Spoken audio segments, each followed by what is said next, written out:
Iya, Masya Allah ya. Jadi itulah dia murajaah kita tadi tentang hal-hal yang dilarang tentang berhadas. Sekarang buka iftahu kitabakum fi safhati 25. Buka bukunya halaman 25 ya. Buka. Udah? Fatahtumul kitab. Aina kitabak mahlil? Matruk, mana bukunya? Tinggal. Kenapa tinggal? Hah? Lupa. Khalil mana kitabnya? Hilang. Beli lagi lah. 10.000 apa 7.000 nggak tahu mana. Kayak gitulah. Oke, kita baca ya.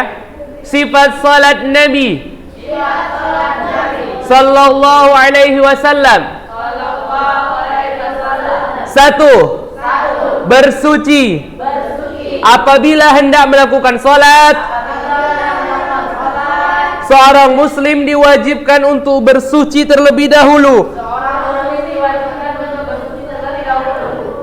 dari hadas kecil atau hadas besar. Hadas besar dapat hilang dengan melakukan mandi jinabat, sedangkan hadas kecil akan hilang dengan melakukan wudu. Hendaklah ia menyempurnakan wudunya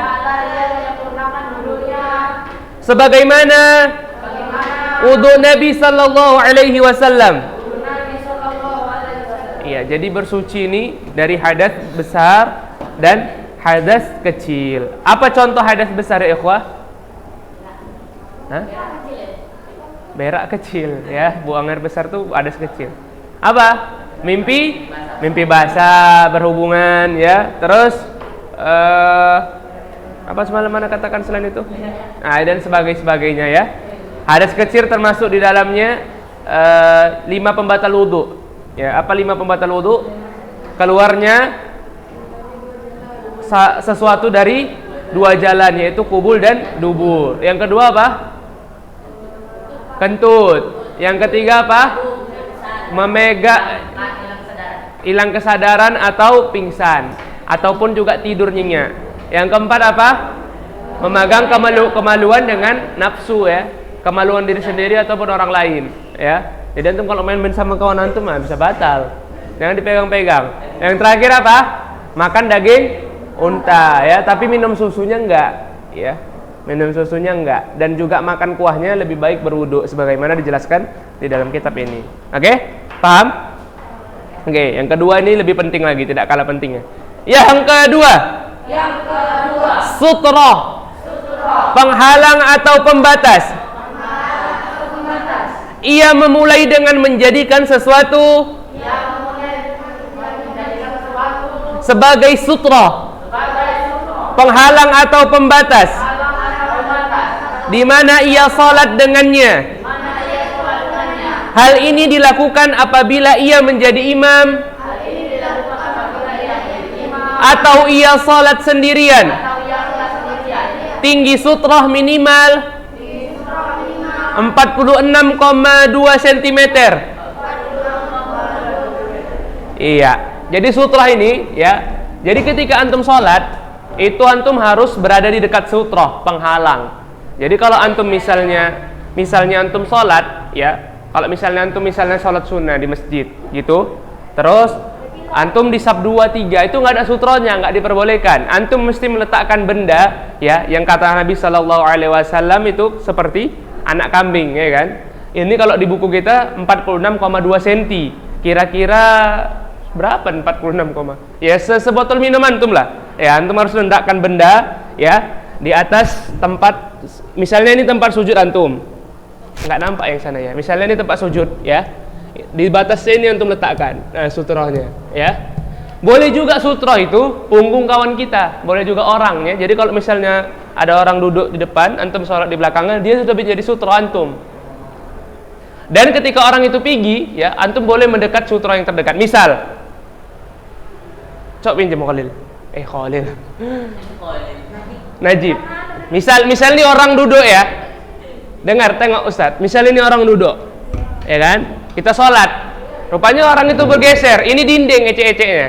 Ini dinding ecek-eceknya, ya. Ini dinding ecek-eceknya digeser, ya. Maka kita mendekat ke arah sutroh, jalan. Ya. Tapi dengan catatan sutrohnya dekat dengan kita. Kalau misalnya antum di sini, orangnya bergeraknya jauh, sutrohnya di sana, antum nggak perlu jalan sejauh itu, tetap aja sholatnya di sini. Jadi dekat yang dekat ya. Misalnya dari saf 1 ke saf 2. Tapi kalau udah saf 3 lebih bagus antum diam, tetap di tempat. Nggak usah sampai jauh. Kalau misalnya antum sholat di belakang saf kelima, ada duduk kan, antum jadikan sutra atau orang gitu kan. Tiba-tiba dia selesai zikir, antum nggak perlu sampai ke saf depan dinding jalan, nggak ya, nggak perlu. Tapi kalau misalnya tadi antum di saf 2, ya, di saf 1 itu diperbolehkan jalan. Ya, jadi jalan dalam sholat itu ada hajat boleh ya. Jalan dalam sholat itu kalau ada hajat diperbolehkan. Contoh lagi apa Ustadz? Boleh. Misalnya antum lagi sholat di rumah, ya, orang tua antum pulang, antum dekat dari pintu, antum boleh sambil bukakan pintu, ya. Atau adik antum disuruh jaga adik antum sholat, rupanya adik antum main-main bahaya, ya boleh antum singkirkan bahaya itu dari dia. Dengan catatan antum tetap menghadap kiblat. Jadi bukan antum bergerak apa ya adik antum waktu gini, itu udah batal ya. Antum tetap menghadap kiblat ya. Diperbolehkan kita melakukan gerakan-gerakan yang urgen. Paham sampai sini sutra? Paham? Jadi jangan sholat itu kalau mau sholat sunnah di belakang-belakang. Kalau mau di belakang-belakang, usahakan letakkan benda di depan tempat sujud antum itu setinggi anak kambing, atau di buku kita itu kira-kira 46,2 cm. Kan nggak mungkin kita ukur-ukur dulu gini ya. Antum takar-takar aja lah 46,2 cm seperti itu deh. Jadi jangan, apa? Enggak lah. Oh iya, setengah meter. Ya.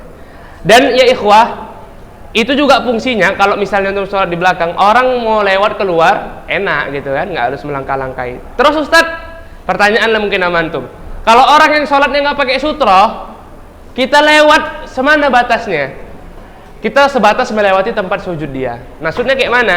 Misalnya anak sholat nih, nggak ada sutroh, ya kan? Antum mau keluar masjid, misalnya pintu masjid sebelah sana, antum tetap boleh, dengan catatan antum nggak lewat sebatas tempat sujud. Nah di sini udah boleh lewat antum. Antum boleh lewatnya sebatas tempat sujud antum.